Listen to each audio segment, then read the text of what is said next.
I just coming off House of the Devil, I didn't want to make anything necessarily like that, but at a similar budget range, you can only do so much different. And I wanted to make something that had a lot of humor in it, and that segued into a very traditional, old-fashioned ghost story in a very old-fashioned hotel.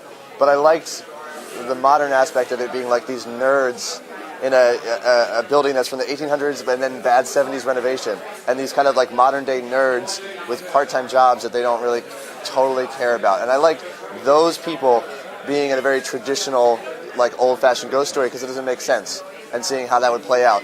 And I thought that would create a really good dynamic and make the contrast between the horror and the sort of like hanging out as broad as possible to when the horror came in, it was really unsettling because I really wanted to make a charming movie, and I wanted to charm everyone into this movie so that way when it starts getting scary, you're actually really uncomfortable by it because these characters don't belong in this movie. And so when it starts to turn into the horror movie, both the audience and the characters are in over their head.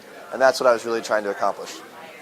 Well, I think especially horror audiences have become so hip and postmodern to like techniques of filmmaking and specifically genre movies that they're generally, they almost want to be a step ahead of the filmmaker, which I don't understand because it kind of makes the movie less interesting, but that's, for some reason the audiences, they're just really attuned to like all the tricks of, opening the mirror, close the mirror and it's behind you, or all the gags. So what I try to do is set up a lot of familiar, horror tropes, but do something different with them, to where the people are like, oh, I know what's going to happen, he's going to do this and do this, and then that doesn't happen.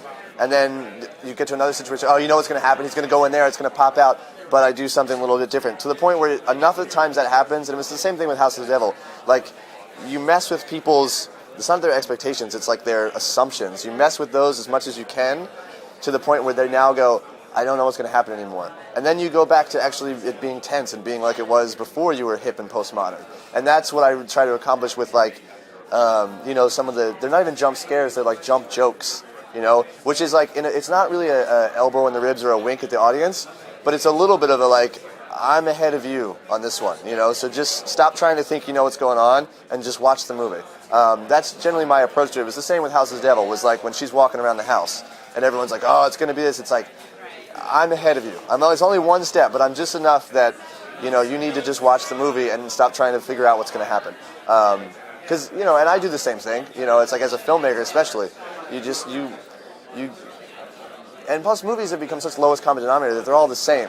So like, oh, she opens the thing and the ironing board falls out. It's like all those gags and they keep using them in movies. So I was adamant about using variations of those, but skewing them a little bit.